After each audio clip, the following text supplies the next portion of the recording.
تو اس کی بات کی تائید کی گئی اور ان کو مستقل کر دیا گیا.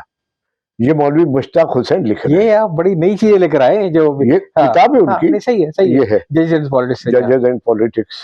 پھر اس کے بعد پنجاب ہائی کورٹ کے جج بھی وہ باہر سے بلائے گئے, کنفرم کیا گیا. سپریم کورٹ میں انوار الحق بنائے گئے. اچھا, دوسرے فیصلے کی جو سب سے اہم چیز وہ نسیم حسن شاہ کا حال کا انٹرویو ہے, جس میں انہوں نے کہا کہ دیکھیں نا, ہر جج اتنا بہادر تو نہیں ہوتا ہے, حکومتی دباؤ ہوتا ہے اور اس کے تحت فیصلے. پھر کرسی میں کیوں بیٹھتے ہیں لوگ؟ یہ بس یہی ہے, یہ ان کے الفاظ ہیں, پوری دنیا نے سنے ہیں. اور اس 7 رکنی بینچ میں جن 4 لوگوں نے سزائے موت کو کنفرم کیا تھا, اس میں نسیم حسن شاہ بھی تھے. جی 4 آدمی تھے جی جنہوں نے کنفرم کیا تھا, اور 3 آدمیوں نے اختلاف کیا تھا. دوراب پٹیل, حلیم احمد کے پی کے گئے تھے, صفدر علی شاہ یا کچھ ایسا نام میں خیال وہی تھے. اور 4 جنہوں نے کنفرم کیا تھا ان میں ایک نصیر الدین شاہ تھے. تو اب اس کے بعد تو کوئی بات ہی نہیں رہ گئی کہ انصاف کے تقاضے نہیں پورے گئے جی, اور دباؤ کے تحت فیصلے کیے گئے. ویسے میں آپ کو ایک چیز اور بھی کہوں کہ میرا اپنا اندازہ یہ ہے کہ پہلی بات تو جو لوگوں نے کہا ہے کہ بھی انصاف ہونا بھی نہیں چاہیے, بلکہ انصاف نظر بھی آنا چاہیے کہ انصاف ہوا.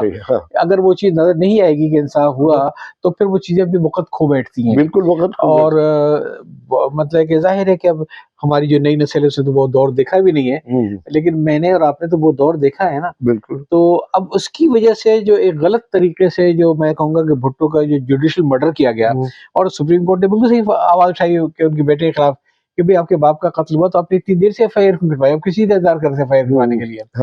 تو وہ سب چیزیں اپنی جگہ پہ, لیکن پھر ہوتا یہ ہے کہ ایک لوگوں کا ایک میں وضاحت کر دوں, احمد رضا قصوری نے ایف آئی آر اسی رات کو کٹوا دی تھی. اچھا, اسی رات کو جس دن قتل ہوا, اور اس میں شبہ دائر کیا تھا زید بھٹو پر. اور زید بھٹو کا جو انجام ہوا اس میں کچھ نہ کچھ ہاتھ اس محرر کا بھی ہے جو ایف آئی آر لکھتا ہے.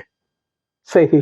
اس نے بغیر کچھ کیے ہوئے اس کے کہنے پر جو ہے زید بھٹو کا نام بھی شامل کیا گیا. صحیح. تو ایف آئی آر, یہ ہے احمد رضا قصوری صاحب کی یہ بہادری. وہ اپنے باپ کا یا کوئی بھی خون بوتل میں لے کے آئے اور پارلیمنٹ میں دیا کہ میرے باپ کا خون ہے جو بہا, اس کا بدلہ لوں گا. اور بدلہ اس طرح سے لیا کہ کچھ دنوں بعد پیپلز پارٹی میں شامل ہو گئے. صحیح. ان کو بھٹو صاحب سے بغض اور کینہ اس وقت پیدا ہوا. بقول ہمارے ڈاکٹر اقبال محسن کے کینہ کپٹ, ایک مضمون میں لکھا تھا, مجھے مطلب نہیں تھا تو مطلب دیکھا تو اس کا مطلب یہ دعوت یوں شامل ہوئی کہ ان کو 77 کے انتخاب میں ٹکٹ نہیں دیا گیا. پیپلز پارٹی کا. صحیح ہے. پیپلز پارٹی کا ٹکٹ نہیں دیا تو ضیاء الحق کے آتے ہی انہوں نے ہائی کورٹ میں, یہ احمد رضا قصوری ان چند لوگوں میں سے ہے جو پارٹیاں بدلتے رہے ہیں. جی بالکل. ان میں ایک غلام مصطفیٰ کھر بھی شامل ہے. جی. اور ایک طارق عزیز مرحوم بھی تھے. لیکن وہ سیاستدان نہیں تھے. آپ کی اسی بات سے میں تھوڑا سا آگے بڑھاؤں گا اس بات کو کہ ابھی جیسے ہم بات کریں عمران خان صاحب کی ہے, میں ان کی رسپیکٹ کرتا ہوں, ان کی بہت بھی فین فالوئنگ ہے. ان سے جو سب سے بڑی جو سمجھتا ہوں کہ سیاسی غلطی ہوئی تھی جس نے آج ملک کو اس حال پہ پہنچا دیا کہ انہوں نے بھٹو مرحوم سے کوئی سبق نہیں سیکھا. اور وہ سبق یہ تھا کہ یہ ایف آئی آروں کو, یہ مقدموں کو ہلکا نہ لیں, اور جب آپ بیٹھے ہیں تو اس کا اسپیڈی ٹرائل کرواتے ہوئے ان کو کسی منطقی انجام تک لازمی پہنچا دیں. ابھی جتنے بھی کیسز بعد میں کھلے ہیں وہ جو ہم نے ٹالے, جو بھی کیسز تھے صحیح تھے غلط تھے, توشہ خانے کا کیس رہا تھا یا کوئی بھی کیس تھا, سب سے بڑا جو میں سمجھتا ہوں کہ جو انٹرا پارٹی الیکشن وغیرہ کا, اس کو عمران خان کو چاہیے تھا کہ بہت جلد تیزی کے ساتھ اس کو, سب سے بڑا فارن فنڈنگ کیس, تو وہ سب مینج ہو جاتے ہیں, ہینڈل ہو جاتی ہے. ایک کیس جو فارن فنڈنگ ہے وہ اس میں جان ہے, وزن ہے. باقی عدت کے دوران نکاح وہ تو فضول ہے, بےہودہ کیس ہے. اور توشہ خانے کی چیز, ارے بھائی اس نے پیسے, میں وہی کہہ رہا ہوں کہ آپ کو معلوم ہے نا کہ فارن فنڈنگ کیس کتنے سے چلا تھا.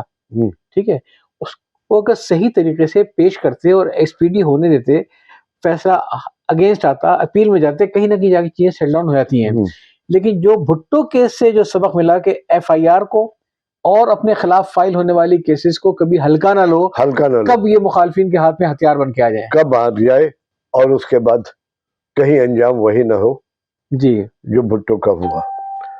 تو احمد رضا قصوری صاحب ایک ٹی وی انٹرویو میں کہہ رہے تھے میں پاکستان کے بہترین پارلیمنٹیرین میں ہوں، ایسا پارلیمنٹیرین نہ پہلے کوئی آیا اور نہ کوئی آئے گا، واقعی کوئی پارلیمنٹ ایسے نہیں آئے گا جو خوف سے پارٹیاں بدل لیا کرے۔ ویسے آپ کی بات بڑی دلچسپ ہے، میں خیال ہے بہت سارے ساتھیوں کو معلوم نہیں ہوگی کہ جس کے کیس کے اوپر بھٹو صاحب مرحوم کو پھانسی کی سزا ہوئی وہ پیپلز پارٹی میں شامل ہوا اور پیپلز پارٹی نے اس کو اپنے اندر شامل کر لیا، اس کو ٹکٹ نہیں ملا اور وہ چھوڑ کے چلا گیا اور پھر سے کیس فائل کر دیا۔ یہ ہماری سیاست ہے، یہ ہماری سیاست ہے۔ اور انوار الحق صاحب تو انہوں نے نصرت بھٹو کا کیس بھی سنا، جی جی جی جی کہ ماشاءاللہ جائز ہے یا نہیں، حالانکہ ان کی ذات اپنے اس میں ملوث تھی، ایک بینیفیشری ہو سکتے تھے وہ۔ ایک محمود صاحب میں کہوں کہ جوڈیشری کا میں بڑا احترام کرتا ہوں، مگر دو چیزیں میرے سمجھ نہیں آتی ہیں، ایک کنٹمپٹ آف کورٹ کے اندر جو سزائیں دیتے ہیں، ٹھیک ہے، اور دوسرا not before me. Contempt of court کا تمہیں یاد تک ہے کہ ایک دفعہ پی آئی اے کے کچھ مینیجرز کی وہ بلا لیا تھا کنٹمپٹ آف کورٹ میں، جج صاحب نے عدالت کے اندر یہ کہ ان کی بیگم گئی تھی ایئرپورٹ پہ اور ان کو وہاں پہ اس وقت بورڈنگ کارڈ نہیں دیا گیا۔ اب تمہاری بیگم ٹریول کر رہی ہے، اس کو بورڈنگ کارڈ نہیں ملا ہے اور تم پی آئی اے کے بلا لو کنٹمپٹ کورٹ کے اندر، یہ تو ہمارے کنٹمپٹ کورٹ کا عالم ہے کہ جس چیز پہ غصہ ہے کنٹمپٹ کورٹ ٹھوک دی۔ اور دوسرا ناٹ بیفور می، آج تک میرے پلے یہ نہیں پڑا کہ کوئی آپ کے اپنی اخلاقی اقدار بھی ہوتی ہے جہاں ایک آپ کا دل یہ کہہ رہا ہے کہ میرا اس میں مفاد ہے، صاحب نے کہا نا کہ یہ ہٹ جائے گا تو میں بنوں گا تو مجھے نہیں سننا چاہیے، یا میرا کوئی پہلے سے کوئی پریجوڈس تھا، کوئی ایسی چیز نہیں سننی چاہیے۔ ہمارے یہاں عجیب و غریب سا معاملہ ہے کہ جہاں پہ مفادات ہوتے ہیں وہاں تو جناب لوگ بیٹھتے بھی ہیں اور چیف جسٹس اسپیڈ بھی ٹھوکتے ہیں کہ ہم ان کو بٹھا کے اپنے ساتھ جو ہے نا یکجہتی کا اظہار کر رہے ہیں، جیسے آپ کو ان کے خلاف جو ٹرکوں کے کیس چل رہے ہیں۔ اور دوسری طرف جب کوئی معاملہ آتا ہے کسی مافیا کا تو کئی جج ناٹ بیفور می کر کے فائل واپس کرتے ہیں اور اخلاقی طور پہ بتاتے نہیں ہیں کہ ان کا کیا مسئلہ ہے، ان کے اندر یہ ہے کیا ان کا کوئی ذاتی دشمنی ہے، کیا ان کا ذاتی مفاد ہے۔ یہ دو میرے پلے آج تک نہیں پڑے۔ دیکھیے نواز شریف کے حق میں 1993 میں فیصلہ آیا نسیم الدین شاہ چیف جسٹس سے، جس میں ان کی غلام حسین اسحاق خان کی طرف سے جو برطرف کی یعنی حکومت کو چیلنج کیا گیا اور نواز شریف کے حق میں فیصلہ آیا، بے نظیر نے اس کو چمک کا نتیجہ قرار دیا، جی جی جی جی کھلم کھلا، لیکن بے نظیر کے خلاف تو کسی نے کنٹمپٹ آف کورٹ نہیں داخل کیا۔ بھٹو کے موت کے فیصلے کو وہ کہتے ہیں جوڈیشل مرڈر، کسی نے کنٹمپٹ آف کورٹ نہیں کیا۔ ویسے بھٹو قتل کا جو فیصلہ ہے، آپ تو وکیل ہیں، پی ایل ڈی کے اندر ریکارڈ کیے جاتے ہیں فیصلے، دنیا کے تمام وکیلوں نے کہا کہ یہ فیصلہ مثال کے طور پر دنیا میں کہیں بھی نہیں دیا جا سکتا بھٹو کے۔ اس کا مطلب یہ ہے کہ انصاف کے تقاضے پورے نہیں کیے گئے۔ ویسے تھوڑا سا بات ہٹتی ہے، آپ نے یہ بات اٹھائی ہے کہ بڑی ایک انٹرسٹنگ چیز یہ ہے کہ ہمارے یہاں بعض ججز کے فیصلوں کا معیار اتنا خراب ہے کہ بعد میں باقاعدہ لا میں ترمیم کی گئی کہ صرف جو ججمنٹ اپروو ہوگا فار رپورٹنگ وہ تو آپ چھاپ سکتے ہیں، لیکن جس کے اوپر ججمنٹ کے اوپر اپروو فار رپورٹنگ نہیں ہوگی اس میں چھاپنے والے کے لیے سزا ہے، جیسا آپ سزا نہیں ہے، اس میں چھاپنے والے کے لیے سزا ہے، پی ایل ڈی والے سے کہ آپ نے چھاپا کیسے اپروو فار رپورٹنگ تھی، کیونکہ ایسے ایسے کیسز ہوئے ہیں کہ لوور کورٹ کے ججز نے ہائی کورٹ سپریم کورٹ کی ججمنٹ کو اٹھا کے پھینک دیا کہ میں نہیں مانتا اس کو۔ یہ تو اس لیے گورنمنٹ کو یہ قانون چینج کرنا پڑا کہ ہر جج کا فیصلہ جو ہے وہ چھپے گا نہیں، اس کو ایک کمیٹی اپروو نہ کر دے کہ اس میں نہیں ہے۔ ایک لاہور ہائی کورٹ کے جج تھے جسٹس سمدانی، کیا بات ہے ان کی، جنہوں نے بھٹو کی درخواست ضمانت منظور کر لی تھی۔ جی جی، یہ اور بات ہے کہ 3 دن بعد ان کو دوبارہ گرفتار کیا گیا۔ انہوں نے کی ایک کتاب، بہت پتلی سی کتاب ہے جائزہ، جی اس میں وہ لکھتے ہیں کہ یحییٰ خان کے مارشاء اللہ کے خلاف جب سپریم کورٹ بیٹھی تو اس کو ناجائز اور یحییٰ خان کو قابض قرار دیا، اور وہ کہتے ہیں کہ ججوں نے اپنے قلم کے بڑے جوہر دکھائے، حالانکہ اس کی ضرورت نہیں تھی، وہ صرف یہ لکھ دیتے کہ وہ مارشاء اللہ ناجائز ہے اور وہ قابض ہے۔ جی اب سوال یہ پیدا ہوتا ہے کہ جب یہ مارشاء اللہ انفورس تھا، لگا ہوا تھا، تب آپ نے ایسا فیصلہ کیوں نہیں دیا؟ ایسی جرت بہت کم وجہ۔ ہاں سنیے تو سمدانی کیا کہتے ہیں، آپ نے فیصلہ بعد میں کیا، شاباش ہے، لیکن آپ نے اس دور میں کیوں نہیں کیا؟ تو ججز کا آپشن تھا کہ کوئی ہمارے پاس درخواست لے کے نہیں آیا، سمدانی کہتے ہیں شاباش، دوبارہ شاباش، کہ آپ نے آئین کے تحت حلف نہیں اٹھایا تھا اور آئین کو منسوخ کیا جا رہا تھا، تو آپ کا یہ فرض نہیں آتا کہ اس کے تحفظ کے لیے۔ سمدانی صاحب نے بہت مختصر سی کتاب لکھی ہے اور بہت اہم باتیں انہوں نے ڈالی ہے کہ وہ خاص طور ان کا یہ کہ انہوں نے یحییٰ خان کے جانے کے بعد فیصلہ دیا اور اپنے قلم کے بڑے جوہر دکھائے اور اس کے اوپر بہت سارے ریمارکس لکھے، لیکن اس کی موجودگی میں ماشاء اللہ جب نافذ تھا اس وقت کچھ نہیں کہا گیا. تو آپ نے صرف گفتگو ہماری بہت زیادہ لمبی ہو گئی، لیکن میں آپ سے ایک بڑی انٹرسٹنگ چیز کہوں گا کہ سمدانی صاحب ان لوگوں میں سے تھے جن میں وہ جرت تھی کہ وہ کھڑے ہو کر آنکھوں میں آنکھیں ڈال کے بات کرتے ہیں. ابو کی جو بیتی آئی تھی سرگزشت کلرک سے کلرک تک، اس میں میرا ایک طویل مضمون تھا ابو کے بارے میں. تو اس میں میں نے جو ابو سے میں نے واقعات سنے تھے سمدانی صاحب کے کہ وہ اس میں ہیں، میں اس کا انشاءاللہ اپنے اس کے ساتھ لنک بھی دے دوں گا، کہ وہ ایک طرف تو وہ اتنے نرم آدمی تھے کہ وہ چھوٹا سا ان کا قد تھا، پرسنالٹی ان کی بہت پلیزنگ تھی، ٹھیک ہے نا. یہ تو وہاں پہ جب اپنی منسٹری آف لا کے میں جو زمانے سیکرٹری تھے، جب وہ لفٹ میں جانے لگے، کوئی نیا لفٹ آپریٹر آیا تھا تو وہ پہچانتا نہیں تھا، تو اس نے روکا کہ یہ افسروں کی لفٹ ہے. وہ بیچارے پیچھے ہٹ گئے اور دوسری لفٹ کا انتظار کرنے لگے. ایک دن بعد پھر یہ قصہ ہو گیا، اسے پھر روکا اور پھر وہ پیچھے ہٹ گئے اپنا تعارف کرائے بغیر.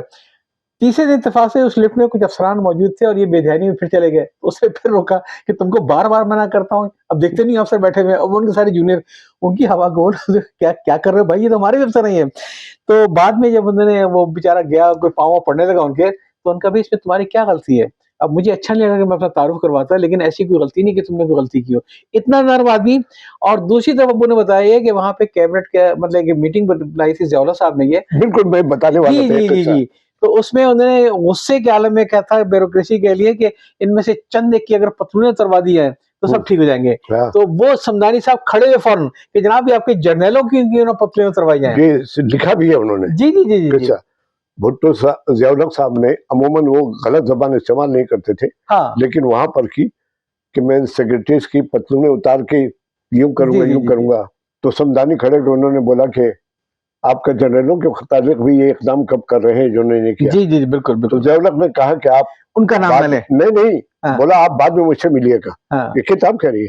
چائے وائی ہوئی جب ملے اکیلے میں تو ضیاء الحق نے کہا کہ آپ یہاں سب لوگ موجود ہیں، دوبارہ اجلاس بلاتے ہیں، آپ اپنے الفاظ واپس لیں. سمدانی سے کہا، سمدانی سے نے کہا کہ آپ نے مجھ سے پہلے آپ نے سیکرٹری کو کہا تھا پہلے آپ اپنے الفاظ واپس لیں پھر میں اپنے الفاظ واپس لوں. ایسے لوگ تو جس پر وہ ظاہر ہے ضیاء الحق تیار نہیں ہوئے اور اس نے میرے الفاظ واپس لے لیے. لیکن ایک جملہ اس نے آگے لکھ دیا کہ اس بات کا کریڈٹ ضیاء الحق کو جائے گا کہ میری اس بغاوت کے باوجود مجھ پر کوئی غلط اقدام نہیں کیا گیا اور نہ اس کا کوئی. یہ دیکھیں یہ تو قصہ اتنا دلچسپ ہے کہ ہم جو شاید گھنٹوں بیٹھے رہے، اسے ہمیں روکنا بھی کنکلوڈ کرنا ہے. یہ جو فیصلہ میں خود لوگوں میں سے قائل ہوں، سمجھتا ہوں کہ میں اس کو مرڈر تو نہیں کہوں گا لیکن کہوں گا ڈیو پروسیس لا نہیں تھا یہ نہیں تھا. لیکن جب غلط فیصلے ہوتے ہیں تو سب چیزوں پہ پانی پھر جاتا ہے. بالکل. دیکھیں میں بھٹو صاحب میں سمجھتا ہوں بہت بڑے جینیس ہے، کوئی شک نہیں ہے. وہ کرزما جو میں نے پاکستان میں دیکھا ہے، اسے بھٹو میں دیکھا ہے، بے نظیر میں دیکھا ہے اور تیسرے میں نے عمران خان میں دیکھا ہے، جو اپنے آپ کو لوگوں کو پبلک کو اپنے اٹریکٹ کر سکتے تھے. بہت بڑا کریڈٹ تھا کہ 93,000 لوگ وہاں پہ جنگ ہندوستان میں قید تھے، ان کو لے گیا، سب کچھ ہے. لیکن یہ جو جس طریقے سے ان کو سزا دی گئی اور جتنی سخت سزا دی گئی، اس نے وہ ساری چیزوں پہ مٹی پھیر دی کہ کس طریقے سے آتے ہی ایک ہی تقریر میں 1300 بیوروکریٹ فائر کر دیے گئے بجائے کوئی نوٹس دیے بغیر اور کوئی وجہ بتائے بغیر. سمپل یہ کہ چونکہ میں سول مارشل اللہ ہوں تو لہٰذا یہ کہ اگر میری نواب شاہ میں پوسٹنگ تھی، کسی نے ڈی سی نے غلطی کی تھی ہے تو نکالو. اور دوسرا سب سے بڑا یہ کہ صاحب دور تو آپ نے بھی دیکھا ہے، میں نے دیکھا ہے، جے رحیم کے ساتھ کیا کچھ نہیں ہوا اس دور. جے رحیم کے ساتھ معراج محمد خان کیا کچھ نہیں ہوا، مولانا طفیل احمد کے ساتھ کیا کچھ نہیں ہوا. یہ اب وہ ساری باتیں چلی گئیں. لیکن آخر میں تو یہ کہوں گا کہ بعض اوقات یہ ہوتا ہے کہ انسان کو کسی ایسے جرم بے گناہی میں سائے موت مل جاتی ہے جو اس نے سرزد نہیں کیا تھا. ایک جیلر نے بتایا یہ کہ ہمیں سب کے چہروں سے معلوم ہوتا ہے کہ اس نے جرم کیا تھا نہیں کیا تھا. ایک ایسا بندہ ملا جو آخر وقت تک کہتا تھا کہ میں نے جرم نہیں کیا پھانسی پانے سے پہلے، لیکن اس کا چہرہ کچھ اور بتاتا تھا. تو پھر اسے مرنے سے پہلے کہا کہ میں نے یہ جرم تو نہیں کیا تھا، لیکن دوسرے بہت سارے لیکن کہہ رہے ہیں اس سے پہلے مجھ سے ایک مرڈر ضرور ہوا تھا جو دنیا میں کسی کو نہیں معلوم کہ میں نے مرڈر کیا تھا. یہ تو بعض اوقات اسی دنیا میں عبد الکریم عابد ایک صحافی تھے، ایڈیٹر بھی رہے، ان کی کتاب ہے قصہ آدھی صدی کا. جی بہت دلچسپ کتاب ہے وہ. تو وہ لکھتے ہیں کہ بھٹو جو تھا وہ حیدرآباد ٹریبونل اور نیب ولی خان کی پارٹی کو بین کر کے ان کے خلاف بغاوت غداری کا مقدمہ قائم کر کے وہ چاہتا تھا کہ ولی خان گروپ کو پھانسی پہ لٹکایا جائے، لیکن اس کو نہیں معلوم تھا کہ کس کی بربادیوں کے مشورے ہیں آسمانوں میں. اس کو نہیں معلوم تھا کہ پھانسی کا پھندا اس کے لیے تیار کیا جا رہا ہے. یہ تو واقعی ایک مکافات یہ عبدالکریم عابد کی کتاب ہے. میں پچھلے 3-4 سالوں میں دیکھتا ہوں کہ جو چیزیں ہم نے دوسروں کے لیے ٹریپ بنائے آخر میں وہی چیزیں ہمارے لیے بسا بن گئی ساری کی ساری. من درچے خیالم وہ فلک درچے خیال. ایک دوسری کہاوت بھی ہے، صحیح یاد نہیں آ رہی، یہ مفہوم یہی ہے، جو دوسروں کے لیے گڈھا کھودتا ہے وہ اس میں تو پیش چار درپیش ایسا کچھ ہے. تو محمود صاحب بہت مزیدار گفتگو رہی ہے، جہاں کہ ہمارا وہ والا تو ابھی نہیں آ سکا کہ کتابوں کے آئینے میں، لیکن یہ اس کی تمہید یا اس کی ٹیزر ضرور ہے کہ جہاں ہم نے پاکستان کے جوڈیشل سسٹم کو اور ہم اس کے ججمنٹ کو بھی غلط سمجھتے ہیں. ٹھیک ہے، انصاف کے تقاضے پورے نہیں ہوئے، اور بس یہ ہے. اور آپ یہ دیکھیں کہ پاکستان اس کے بعد سے کتنا عالمی تنہائی کا شکار ہوتا چلا گیا اس فیصلے کے بعد سے. چین نے زور ڈالا کہ یار کیا کر رہے ہو بھائی، غائب کر دو، ہم بھی تو غائب کرتے نہیں ہیں. سعودی عرب نے، چین نے، سعودی عرب نے ہم سب کو ناراض کر دیا کہ ہم اپنی مانیں گے. اس کے ساتھ ہی میرا خیال ہے اجازت لی جائے. یہ پروگرام بھٹو صاحب کے ججمنٹ کے حوالے سے ہم یہیں پہ ختم کرتے ہیں، اور اب انشاءاللہ ملیں گے رمضانوں کے بعد، عید کے فوراً بعد پھر ملیں گے. گر خدا لایا زندگی کر رہی تو اب تو جاتے ہیں بتکدے سے میر. یہ بتکدہ نہ کہ یہ کتاب خانہ ہے. پھر ملیں گے گر خدا. آپ چلتے ہیں میں بتکدہ کیا کہ ہم بھی اس کا حصہ ہی ہے. اچھا تو اجازت چاہتا ہوں جناب، اللہ حافظ.